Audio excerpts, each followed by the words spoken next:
बात है कि जब हम लोग आंदोलन को शुरुआत किए, तैयार किए, तो हम लोग को लगा कि सभी वर्गों को जोड़ना चाहिए और अल्पसंख्यक वर्ग एक बहुत बड़ा वर्ग होता है। तो हमने रिजवान दा से बाकायदा कहा इस पर एक प्लानिंग करें और आप अपने स्तर से जाकर अपने लोगों को एकत्रित कीजिए, एकजुट कीजिए, उन्हें जागृत कीजिए। और जैसे ही चुनावी साल में हम लोग पहुँचेंगे और सबको चौंकाते हुए हम लोग अपने जो प्लानिंग है उसको जग जाहिर करेंगे, बाकायदा मीडिया के सामने प्रेस कॉन्फ्रेंस करके करेंगे। क्या रणनीति क्या है? जेके पार्टी रिजवान जी बनाते हैं, उसके बाद करीब 6 महीना साल भर जाता है, उसके बाद जो है इस तरह की तस्वीरें आती हैं कि आप जो है लोगों से मिलते हैं, कई लोगों से आप मिल रहे हैं। रिजवान क्रांति के बारे में, क्रांतिकारी के बारे में क्या सोच रहे हैं आप? क्या बातचीत में जो वापस देखिए, एक्चुअली वापस आने की बात थी नहीं, कभी दूर गए ही नहीं है। ये केवल अपने एक अलग विंग बनाए थे और स्वाभाविक हर पार्टी का अपना विंग होता है। बीजेपी रहे, जेएमएम रहे, ओबीसी विंग होता है, महिला विंग होता है, एसटी एससी विंग होता है। तो वे बस एक विंग तैयार किए थे और इसको चूंकि हम लोग सबको जग जाहिर नहीं किए थे क्योंकि हम लोग अभी नए नए पल्लवित होने वाले बालक समान है, तो पॉलिटिकल पार्टी हमें डैमेज कर सकती थी। इसलिए उन लोगों के नज़रों में हम लोगों ने अपने आप को इस प्रकार से प्रदर्शित किया ताकि वे भ्रम में रहें और हम लोग अपना ग्राउंड लेवल पर अपने कार्य को जारी रखें। ऐसी ये खबरें भी हैं कि आपको कम से कम 5 लोकसभा सीटों पर किस्मत आजमाएंगे। अगर आपके अकॉर्डिंग सीटें नहीं जीत पाए तो मुझे लगता है इसका सीधा इम्पैक्ट विधानसभा चुनाव में पड़ेगा, आपका मोरल डाउन हो जाएगा, कहीं न कहीं आउटकम नहीं आएगा। हाँ, स्वाभाविक है। और चूंकि हम लोग कभी हवाई बात किए नहीं कि अब की बार 70 पार 65 पार, ये हमारे नई शुरुआत है। लेकिन हम लोग यूथ हैं, जोश से लबरेज हैं, ऊर्जा से लबरेज हैं और अगर हमारी उम्मीद के विपरीत अगर परिणाम आता है तो हम लोग और दुगनी रफ्तार के साथ मेहनत करेंगे और दुगना संघर्ष करेंगे। तो इसलिए आप निश्चिंत रहें, अगर चुनाव के नतीजे हमारे विपरीत भी आएंगे तो हमारे मनों की स्थिति में या फिर हमारे हौसले में कोई कमी नहीं होगी, बल्कि हम लोग दुगनी हौसलों के साथ विधानसभा का चुनाव लड़ेंगे। लेकिन उम्मीद करते हैं कि चुनाव का जो रिजल्ट है वो हमारे पॉजिटिव के लिए, मैंने पॉजिटिव पक्ष में ही आए। इन फ्यूचर ये हम कभी माने कि कभी जेपी केसेस जो है या एनडीए के पक्ष में या यूपीए या इंडिया के पक्ष में जा सकता है, कभी ऐसा फ्लेक्सिबल होंगे, कभी आप किसी एक खेमे में जाकर के चिपक जाएंगे? नहीं, देखिए, ये एक रायशुमारी से होगा। चूंकि आज जब से सोशल मीडिया का जमाना आया है, लोग एक दूसरे से काफ़ी कनेक्ट हो गए हैं। तो जब भी कोई ऐसा बड़ा निर्णय लेने का रहेगा राज्य की स्थिति को अस्थिर करने के लिए, तो हम लोग इस पर जब भी निर्णय करेंगे तो चर्चा परिचर्चा करने के बाद ही करेंगे। आज मुख्यमंत्री हेमंत सोरेन से ईडी के अधिकारी उनके आवास में पूछताछ कर रहे हैं, किस रूप में देखा जाए? देखिए, मैं सबसे पहली बात हो कि अगर मुख्यमंत्री जी दोषी हैं तो सवाल जवाब हो, लेकिन मेरा मानना है कहीं ना कहीं ईडी मतलब पूर्वाग्रह बायस्ड होकर काम कर रही है। अगर आप अनुमान बात किया जाए तो हजारीबाग, धनबाद, ऐसे बहुत सारे एनडीए के सांसद हैं जिनका संपत्ति लगभग 10,000 करोड़ से अधिक है। तो ईडी उनके घर ना जाती है, ना उनके कभी सवाल जवाब करती है। तो ये लोकतंत्र के लिए संकेत ठीक है, माननीय मुख्यमंत्री अगर दोषी है तो उन पर ईडी का कार्रवाई होना चाहिए। लेकिन ये मतलब थोड़ी है कि इस राज्य में बाकी जो लोग हैं, जो विपक्ष में फिलहाल है भारतीय जनता पार्टी में, उनके पास कई गुना अकुत राशि है। तो ये कहीं ना कहीं जो केंद्रीय एजेंसियां हैं जिनको स्वतंत्र होना चाहिए, ये लोकतंत्र के लिए मेरे हिसाब से, जो मेरी आयु है अल्प आयु, उसके हिसाब से मुझे ठीक नहीं लगता है। बाकी मुख्यमंत्री अगर दोषी हैं, ईडी जाए उनके घर, उनके साथ साथ जो भारतीय जनता पार्टी के टॉप लिस्ट लीडर है उनके भी घर जाए, अर्जुन मुंडा के भी घर जाए, वो भी केंद्रीय मंत्री हैं, ईडी उनके भी घर जाए, हेमंत सोरेन के साथ अर्जुन मुंडा के भी घर ईडी जाए, तभी मुझे लगता है कि लोकतांत्रिक ढांचा जो है उस पर जनता का विश्वास रहेगा। आप जेबी केसेस बता रहे हैं कि लोगों का यहाँ पे हक अधिकार का बात करते हैं और यहाँ के लोगों को सेंट्रल कमेटी में कितने लोगों को आपने पद दिया? रिजवान जी, आप पहले सवाल को उत्तर दीजिए। हर वापसी की आप बात कर रहे हैं, आपका इसके बाद कैसे देख रहे हैं ये जो वक्त रहा, आप अलग हुए, आंदोलन से शुरू हुआ सब कुछ, उसके बाद फिर समिति बनी, आपने पार्टी बनाया, मोर्चा बनाया, वापस जो जेबी केसेस, लोग इसको किस तरीके से देख रहे हैं?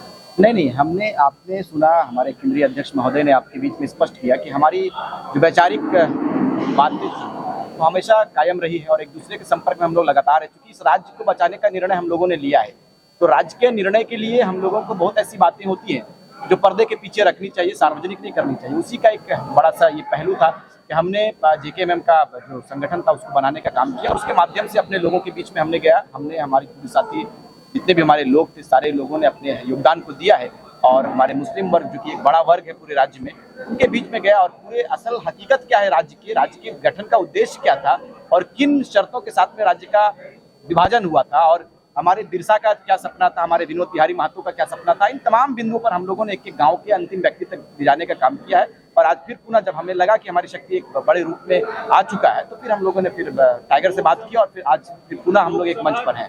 लोकसभा चुनाव लड़ने की जो आप लोग बात कर रहे हैं, तो किस तरीके से देख रहे हैं ये जो आप लोग का इनिशिएटिव है? पहले ही जो है कि चुनाव में आप लोग कदम रख रहे हैं, बता रहे हैं कि लगभग 5 सीट पे आप लोग लड़ेंगे, तो कितना मुश्किल लग रहा है आपको लोकसभा का जो ये चैलेंज है? बड़ी बड़ी पार्टियां सामने हैं, आप अल्पसंख्यक वोट की बात जो है कर रहे हैं, तो क्या समझ रहे हैं? आप विधानसभा घूम रहे हैं, झारखंड को लबा लबा के घूमा, क्या लगा आपको? क्या माहौल क्या है? देखिए, पूरा झारखंड बदलाव की ओर है और बदलाव के लिए विकल्प तलाश रही है। झारखंड की जनता के बीच में विकल्प नहीं था।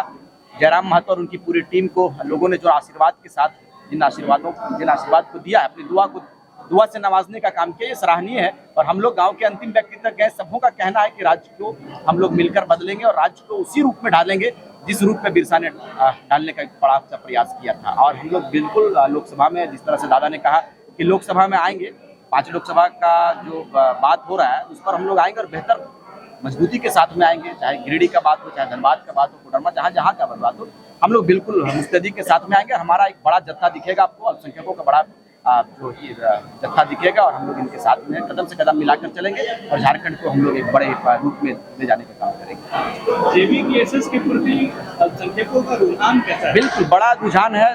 सबों की उम्मीद बनी हुई है कि इस बार सिर्फ और सिर्फ जयराम को लाना है, क्योंकि सबों को दादा एकदम स्पष्ट रूप से कहना चाहेंगे कि सबों को राजकीय लोगों ने मौका देने का काम किया है, लेकिन सबों ने अपनी प्रॉपर्टी बढ़ाने का काम किया। आज जिस तरह से जयराम भाई ने कहा कि हमें बड़े बड़े ऑफरों का ऑफर मिलते हैं, कहीं कोई बोलता है गाड़ी ले लो, कहीं कोई कुछ कहता है पैसे ले लो, विधानसभा सेलेक्ट कर लो, लोकसभा सेलेक्ट कर लो, लेकिन ये बंदा सबों को ठुकराते हुए राज्य के हित में सोचा है कि हमारे राज्य को फिर से ठगा नहीं जाए। यदि राज्य के एक बड़ी आबादी, एक बड़ा पूरा जनसैलाब हम लोगों की ओर और इस पूरी इस संगठन की ओर, हमारी पार्टी की ओर यदि एक बड़ी उम्मीद के साथ में देखा गया है, देख रहे हैं लोग, तो हमारा ये फर्ज बनता है, हमारा दायित्व बनता है, हमारा धर्म कहता है कि हम उनके उम्मीदों पर खरा उतरने का काम करेंगे। और हमने पहले भी हमारे, जिस तरह से आदरणीय केंद्रीय अध्यक्ष महोदय ने आपके बीच में और अपने अभिवादन में इन्होंने कहा है कि यदि हमारे लोग विधायक बन के जाते हैं तो हम लोगों ने जो जिस तरह से पहले का जो घोषणा है उस पर हम लोग काम करने का काम करेंगे।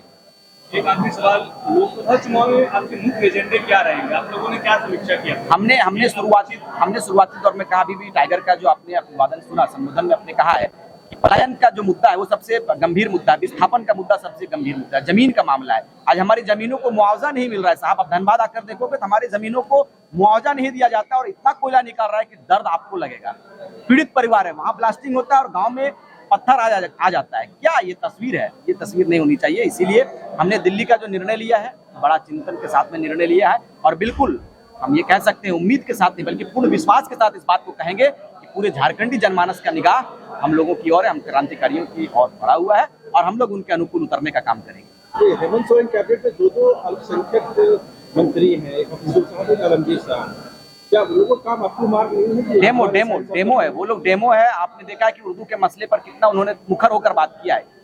मैंने शुरुआती दौर में कहा था, हमारा क्षेत्र आओगे शक्ति चौक के में हमने कहा है कि ऐसे ऐसे मंत्री जिनका आवाज डीसी नहीं सुनता है और एक टाइगर का नाम पहले से सुनता है तो उड़का जाम हो जाता है। ये बदलाव का है, बदलाव का संकेत है और लोगों की उम्मीद है। हम लोग मंत्री ना होते हुए भी, हम लोग मुखिया ना होते हुए भी, हम जिला परिषद ना होते हुए भी हमारी आवाज सीएमडी के कानों तक गूंजती है। हमारा डर, हमारा भय या जिसे जो आप रूप देंगे इसको दे सकते हैं, वो पूरे कोयलांचल में नहीं पूरे झारखंड में फैला हुआ है। चाहे कंपनी का मामला हो, सीएमडी का मामला हो, जीएम का मामला हो या पुलिस प्रशासन का कोई मामला हो, हमारी आवाज पहुंचती है या हमारे क्रांतिकारी साथियों का नाम पहुंचता है तो नाम पहुंचने से पहले काम हो जाता है। यही तैयारी हमारी है और इसी तैयारी के साथ हम लोग 2024 को बेहतर करने का काम करेंगे। आंदोलनकारी की पार्टी कहते हैं और सेंट्रल कमेटी में लोगों को सीट कितना मिला है? जो पार्टी आपकी क्या, आपने क्या देखा बताइए? कौन आंदोलनकारी नहीं है? नाम आप बताइए। बड़ा चेहरा गायब है, देख रहे हैं रांची का इतना बड़ा आपने मिलन समारोह रखा और चेहरा नहीं दिख रहा है। नहीं, ऐसा बात नहीं, सबका अपना अपना फील्ड है, सब अपने अपने फील्ड में काम कर रहे हैं। अगर हर चेहरा एक ही था, अगर सब चर्चित चेहरे अगर एक कुर्सी में बैठेंगे तो बाकी क्षेत्रों की समस्या कौन सुनेगा? तो इसलिए पहले बात इस भ्रम को हटाइए कि सब नामचीन चेहरे एक जगह दिखेंगे। और भी क्षेत्र हैं जहाँ लोग उम्मीद करके बैठे हैं कि हमारे लिए भी कोई, अगर हर जगह अगर सभी, मान लीजिए धनबाद में कार्यक्रम होगा और सभी रांची में भी हमारा टॉप चेहरा है, हजारीबाग में भी टॉप चेहरा है, सबको अगर धनबाद बुला लिया जाएगा तो उस समय हजारीबाग में अगर समस्या होगी तो कौन देखेगा? तो इसलिए भ्रामक बातें हैं, सब अपने अपने क्षेत्र में बेहतर काम कर रहे हैं। लोकसभा के लिए क्या क्या तैयारियां? देखिए, लोकसभा की तैयारी वार रूम में हो रही है और जब हम लोग पार्टिसिपेट करेंगे उस समय आपको बता देंगे। ठीक है, जरा मुझे जो रिजवान जो बोले कि अगर नियोजन नीति बनाना हो या फिर अगर विस्थापन नीति बनाना हो, इसके लिए आपको मेजोरिटी चाहिए। जब आप अगर विधानसभा में मेजोरिटी में रहेंगे तो ही आप इस चीज़ को बना सकते हैं। फिर इसको कैसे देखेंगे जब आपके पास मेजोरिटी रहेगी नहीं, तो आप जो चीज़ों की बात कर रहे हैं उसकी अमली जमा आप कैसे करेंगे? देखिए, स्वाभाविक है, ये तो एक बच्चा भी जानता है कि जब तक आप बहुमत में नहीं रहेंगे, मेजोरिटी में नहीं रहेंगे, आप कोई नियम नहीं बना सकते हैं। हम लोग लड़ने के लिए आए हैं। अगर बहुमत में आते हैं तो नीति इम्प्लीमेंट करके बनाएंगे, और अगर हम लोग विपक्ष में बैठते हैं तो कोई गलत नीति पारित होने नहीं देंगे। जैसे देखिए, आंदोलन एक सदन की गरिमा होती है। आंदोलन तो 2 साल किए हैं, कोयला के खिलाफ, विस्थापन के खिलाफ, डीबीसी के खिलाफ। तो एक सदन की गरिमा होती है, सदन का वैल्यू है, लोकतांत्रिक देश में सदन का महत्व है। तो एक बार हमें सड़क से उठकर सदन में जाना चाहिए, और उसी की तैयारी में। रिजवान जी, आपकी JK पार्टी आप क्या करेंगे? बिल्कुल विचार करेंगे पर हम लोग, हमारे केंद्रीय अध्यक्ष महोदय हैं, हमारे केंद्रीय अध्यक्ष महोदय हैं, अब दिशा इनका जो मिलेगा हम लोग अमल करने का काम करेंगे। आपकी पुरानी कमेटी का क्या होगा? हमने कहा है कि हमारे केंद्रीय अध्यक्ष आदरणीय टाइगर जयराम महतो यहाँ उपस्थित हैं, इनका जो दिशा होगा, इनका जो निर्देश होगा, हम लोग पालन करने का काम करेंगे, और जल्द आप लोगों के बीच में इस तस्वीर को भी हम लोग साफ करने का काम करेंगे। ऐसा नहीं लगता कि अभी जयराम बोले कि आपकी पार्टी आपको मतलब आप लोग का एक बोले तो प्लान था, उस प्लान को आपको अलग करके बनाना, तो इसलिए लगा आप अपने संगठनों को, आपके जो कार्यकर्ता है तो आप बिल्कुल नहीं, बिल्कुल नहीं। हमारी बात, हमने कहा है कि पर्दे के पीछे हुई है, और पर्दे खेमे के अंदर हमारे लोगों के साथ हमारी जो बातें हुई है, टाइगर ने बात को रखा है, वो बिल्कुल सत्य है कि हमारे लोग हमारे साथ हैं। हम जिधर कहेंगे, हमारे टाइगर जिधर कहेंगे, या हमारे संगठन के लोग जिधर कहेंगे, हमारे लोग नाराज नहीं बल्कि खुश हैं। अगर नाराज होते तो शायद यहाँ हजारों की संख्या में लोग आप नहीं देखते। चलिए, धन्यवाद।